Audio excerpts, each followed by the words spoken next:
विरोधकांनी काही अफवा पसरवल्या तरी सुद्धा लाडकी बहीण योजना कधी बंद होणार नाही हा आम्ही शब्द दिलेला ते सांगितलं। आणि तात्काळ आता चांदणी चौकामध्ये ट्रॅफिक बिलकुल नाहीये आणि कात्रजचा विकास देखील अशाच प्रकारे झाला पाहिजे। तुमचा एक कुठला ब्रिज होता ना तो कात्रजचा मेन ऍक्सिडेंट मध्ये आणि तुम्ही म्हणाले ते खडी मशीन पर्यंत पाहिजे तो तर हे सगळं मला लक्षात आहे।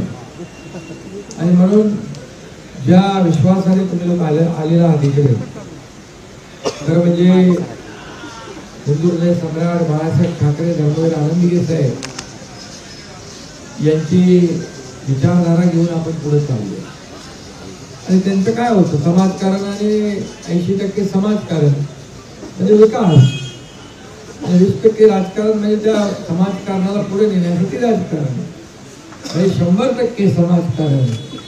या ठिकाणी जो काही बाळासाहेबांचा मूलमंत्र होता त्याच्यावर आम्ही चाललो। खऱ्या अर्थाने मला समाधान पण आहे आनंद पण आहे की महायुती सरकारमध्ये एवढे निर्णय आपण घेतले, विकासाला चालना दिली, लोकाभिमुख कल्याणकारी योजना आपण केल्या आणि आजही तुम्हाला त्या लाडक्या बहिणींनी सांगितलं बरोबर चालले, तुमचा मार्ग बरोबर आहे, खरं आहे। कारण शेवटी कुणी किती काही म्हटलं, विरोधकांनी काही अफवा पसरवल्या तरी सुद्धा लाडकी बहीण योजना कधी बंद होणार नाही हा आम्ही शब्द दिलेला।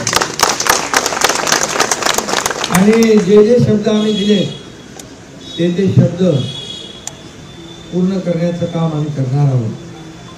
इतर लोकांचा प्रिंटिंग मिस्टेक, छपाईमध्ये मिस्टेक झाली असं म्हणणारे आम्ही नाही। एकदा दिलेला शब्द पाळणारे लोक आम्ही आहोत। बाळासाहेब सांगायचे शब्द देताना 10 वेळा नाही 100 वेळा विचार करा, पण एकदा शब्द दिल्यानंतर पुन्हा माघारी नाही। आणि म्हणूनच तुम्हाला माहित आहे मी बाळासाहेबांचा शिवसैनिक, आनंदीगे साहेबांचा शिवसैनिक, काही माझ्याकडे नसताना अख्खं सरकार सत्तेवर असताना 40 आणि 10 50 आमदार माझ्या सोबत आले आणि 2022ला एक मोठा संघर्ष आणि उठाव या राज्याने पाहिला, देशाने पाहिला, जगभरातल्या सगळ्यांनी पाहिला। कोण आहे एकनाथ शिंदे? कोण आहे एकनाथ शिंदे? साधा कार्यकर्ता। पण तुम्हाला नव्हे सांगतो की त्यावेळेस देखील 8 मंत्री माझ्याबरोबर होते, मी मंत्री होतो। सत्ता सोडण्याचं काम, सत्तेवर लाथ मारण्याचं काम सर्वसामान्य लोकांना न्याय देण्यासाठी शिवसेना आणि बाळासाहेबांचे विचार वाचवण्यासाठी आम्ही केले। आणि मला आपल्याला माहित आहे की जनतेने आम्हाला स्वीकारलं, 80 जागा लढवल्या, 60 जागा 80 लढून आणि समोरचे आम्हाला म्हणत होते एकही जागा निवडून येऊ देणार नाही, ते 100 लढवून 20 जागांवर अटकले।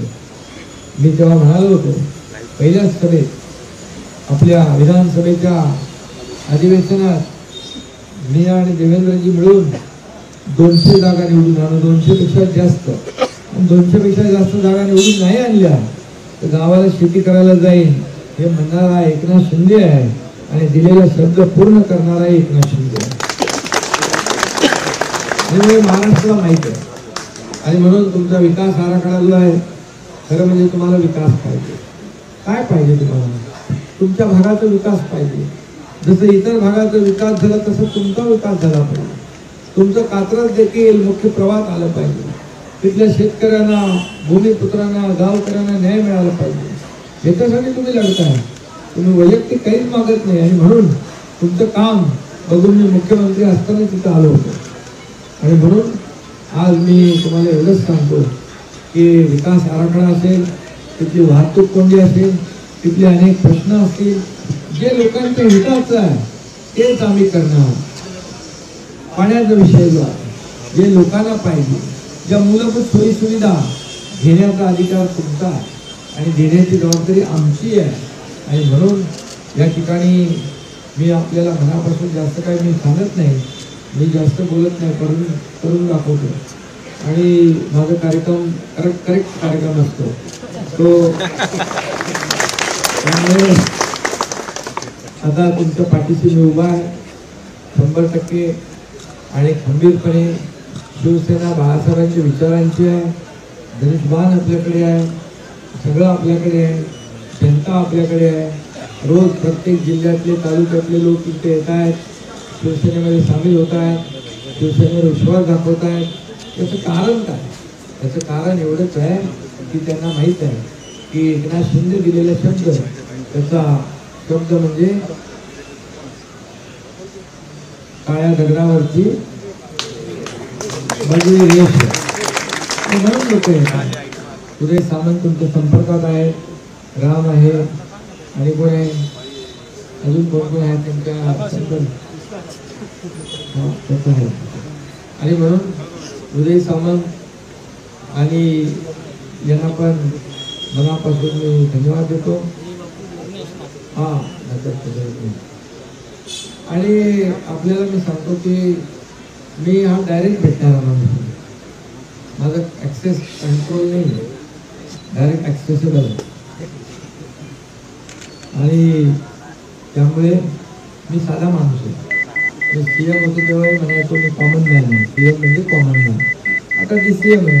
DCM म्हणजे डेडिकेटेड टू कॉमन मॅन, सर्वसामान्य माणसाला समर्पित. त्याचं काम आपल्याला करायचं आहे. बाकी आपलं काही अजेंडा नाही, माझं काही अजेंडा नाही आहे. मला एकच अजेंडा आहे, महाराष्ट्राला पुढे घ्यायचं आहे, सर्वसामान्यांना न्याय द्यायचा आहे. आता आम्ही महायुती म्हणून काम करतोय, देवेंद्रजी आणि आम्ही सगळे एकत्र या महाराष्ट्राला पुढे नेतो.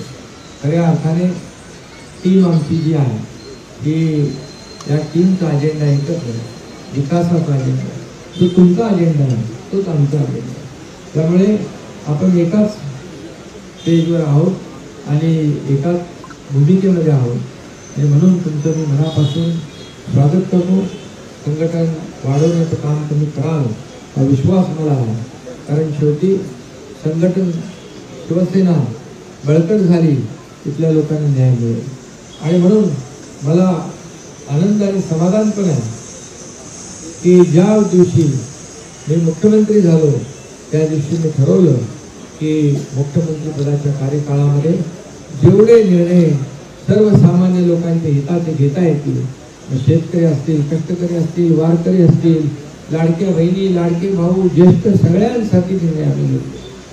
आणि म्हणूनच या झालेल्या विधानसभेच्या निवडणुकीमध्ये अतिशय मोठं यश, लँडस्लाईड मॅन्डेट मिळालं आणि लोकांनी देखील भरभरून आशीर्वाद दिले. आता त्यांच्यासाठीच काम करायचं, त्यांच्यासाठीच विकास करायचा, या राज्यासाठी विकास करायचा. आणि म्हणून तुमची एक मोठी टीम आमच्या सोबत आल्यामुळे तिथं देखील शिवसेना बलवान होईल, संघटन मोठं होईल. आणि तुमच्याबरोबर शिवसेना बेवान करण्यासाठी पेलवान पण आलेले आहे.